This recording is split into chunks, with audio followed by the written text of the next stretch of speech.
Okay people, we are still very much engrossed in the Warhammer Quest Darkwater painting series, and the Pox-Wretches is up next on the painting block.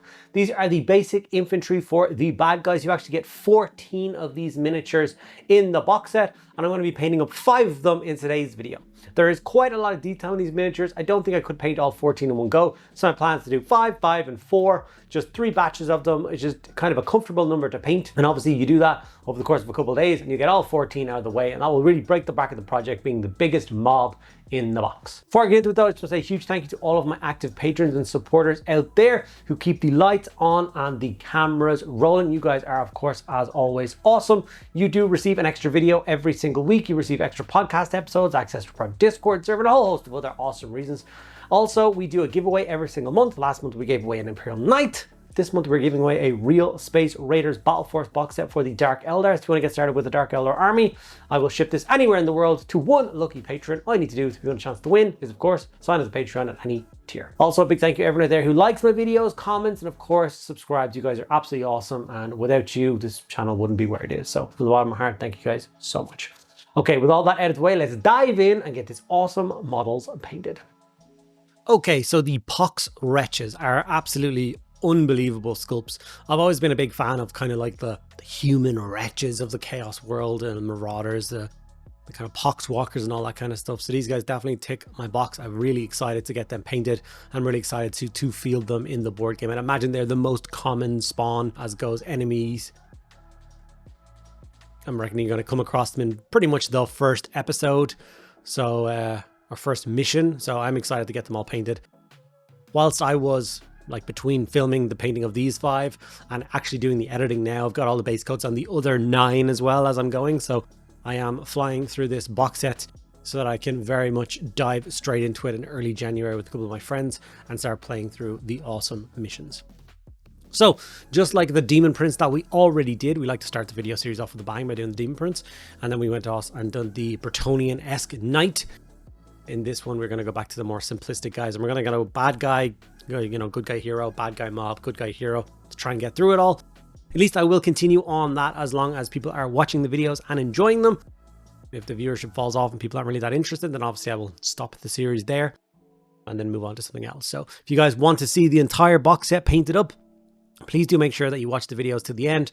Make sure that you're giving the videos a like and dropping comments, sharing the videos around as much as possible. All those things will obviously help the video do better and will encourage me to make more.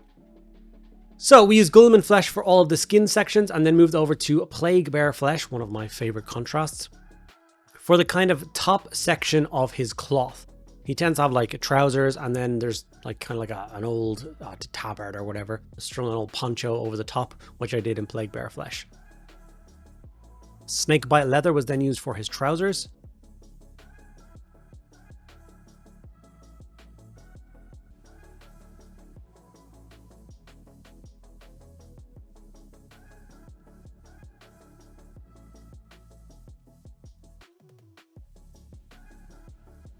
And from here, we are going to move over to Agaros Dunes. Sorry, the Black Templar. We forgot about Black Templar, of course. For all of the belts. If they have any boots on, which I don't think any of them really have boots on, but if any black leather things, any straps, the straps that are holding on the masks around their eyes, holding up their trousers and stuff, the leather belts, we're going to do those in black as well. You can do wraps on swords this color as well if you want to. Usually when you're doing swords, you go for kind of a nice, bright, exciting color for the handle. But when you're doing something like Nurgle, maybe you can keep it kind of dull browns or blacks and focus on kind of the rust and verdigris to make the blades look kind of interesting. Now we're on to that Agaros Dune step, and that's for all the wraps. So all of the bandages and stuff like that that exist across this model, you can do with a coat of Agaros Dunes.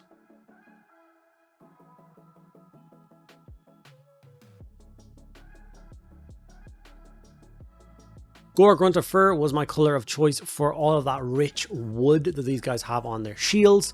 Some of them have weird little shoulder pads made of wood as well, so go through, try and find all those different sections and make sure you've got a nice coat of Gore Grunter Fur across all of them. Okay, now it's on to Leadbelcher to start blocking in the metallic section. So we're going to go for Leadbelcher and Balthazar Gold to block in all the metallics. The lead belcher is kind of the most common color, so that's like bandings on the shield, obviously the blades of weapons, whether it be, you know, scythes or swords or anything like that. But all the other kind of sections are going to go for Balthazar gold. So all those kind of like pie plate armor pieces, all the little like symbols and stuff like that that are dotted around the whole model, you want to do those in gold as well. If you've got chainmail, that's obviously going to go silver as well. And there is quite a lot of those kind of symbols, or kind of, I don't know what you would call them, but like I said, it really suits to hit them with that kind of gold. It's very nurgly to have like brasses and golds being used as opposed to silvers. And obviously it gives us a great excuse to use that verdigris paint at the end to really help with this kind of tarnished and old style looking models, which really suits the nurgle aesthetic. My God, I don't know why I found it so hard to say that word there. Okay, with all the base coats on, it's time to shade it down. I've been leaning quite heavily on the Warpaints Fanatics shades these days, so I'm just using some soft tone to shade the entire thing from head to toe with a nice light soft tone. It gives you a really nice balance of kind of dark browny shadowy recesses, but then it doesn't settle too badly on the kind of raised surfaces, and it gives you a beautiful place to start layering up from. I do enjoy the Games Workshop shades, but they are a little bit too thin for my liking. I prefer like an all over shade to really kind of take everything down and give me a really nice place to start layering from.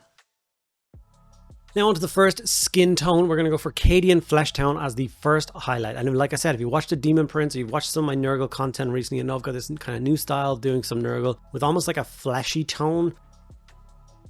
Obviously, if I'm doing things like, you know, Death Guard, they're going to be more grim, but if it's kind of more, I don't know, natural, more fantasy looking style stuff, like the characters from this box set, I want to go for like that really sore red, like, but alive skin. They're not zombies, but you can imagine the amount of infections and stuff that are going through these guys' bodies. They are going to be quite kind of dull and like, I don't know, inflamed. So the Cadian Flesh Tone, and then I hit it with a Berserker Bloodshade, which is thinned down a little bit from a wet palette, and do a coat of that across the skin. That will give it that nice ruby red tone. And after that, we just jump back in, but we go for a nice Kislev Flesh for the last highlight. But you'll notice that as I go on to the last highlight with the Kislev Flesh, it is just really small kind of touch highlights, the really highest points highlighting the skin. And it just, I think it gives a really great effect. And like I said, I'm going to carry that through all of the kind of pestilent stuff from this box. All the bad guys will have this same skin tone. So I'm really interested to see what it will look like on some of the more like entirely demon-esque style stuff. Obviously we did it on the Demon Prince, that looks great. But those two bodyguards, which just look like big plague bearers, is it going to suit those? Is it going to look weird? I personally think it's going to look incredible. And I think that's the next group of bad guys that I really want to paint up. So maybe we'll see it sooner rather than later, but who knows. You can see how that touch highlight really is making that skin kind of pop and be a real focal point of the model. So I find it very enjoyable to paint this way as well. I really like the results. It's very therapeutic. So I'm going to continue for, I don't know, forevermore doing this style for these kind of models. And you can see the result of the skin on these models. It does really, really work. So we've got a couple of other sections to block in and get them nice and highlighted.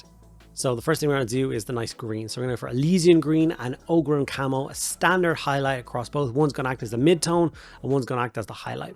So you can see with the mid-tone, it's going for kind of like a 60% coverage almost, leaving all those kind of dark recesses and creases in the fabric, nice and dark, nice and left alone.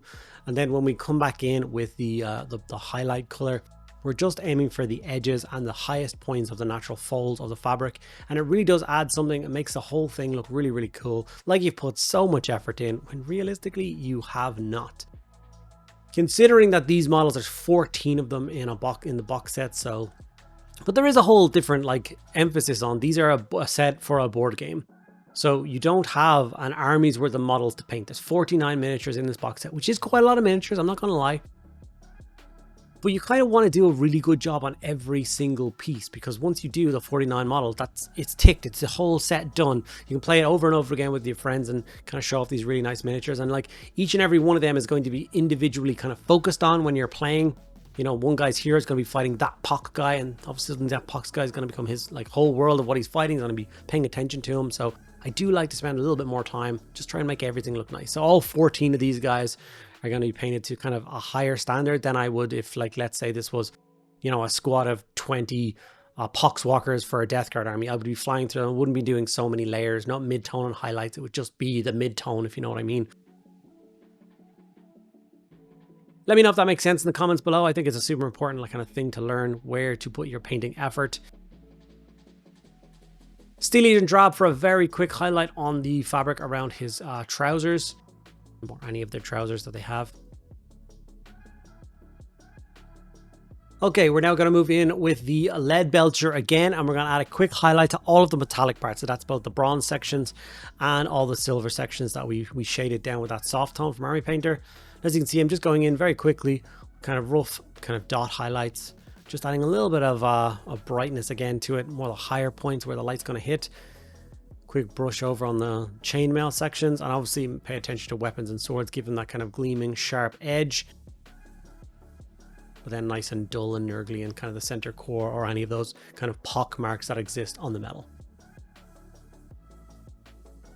I do have to apologize for this next section because the camera just did not like to focus. So this is Scrag Brown, and that's what I'm using as the highlight color on the shields.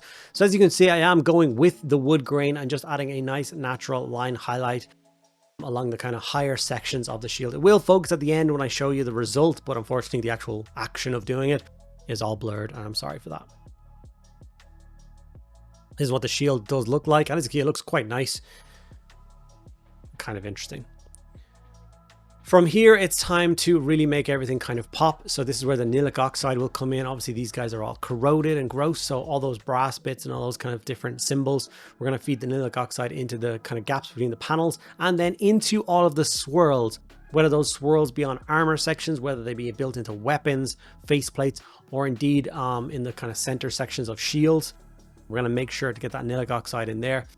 Like I said, it acts as a really kind of nice kind of pop of color, but it doesn't like detract from the, you know, decayed method that is these models.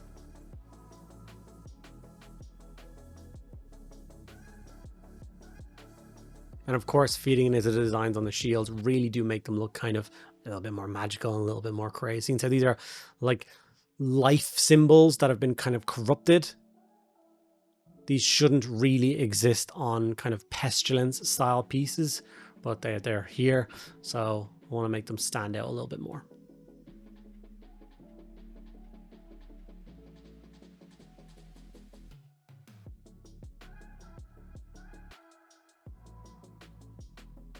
And here is the final result after we've added the oxide to these miniatures. As you can see, each and every one of them looks fairly cool. I've managed to, in this video, of course, get 5 of them fully painted. Is a really nice start to the project, and like I said a little bit earlier, the other 9 are actually well on their way to being done as well, so I'm very excited to get them out of the way. This will be the biggest mob from the box set, kind of ticked off and done, and then we can continue working through the rest of these awesome miniatures until this full box set is done. Thank you guys so much for sticking around. I hope you learned something about Darktide or Darkwater and you're curious to see more videos. I will see you guys in the next video.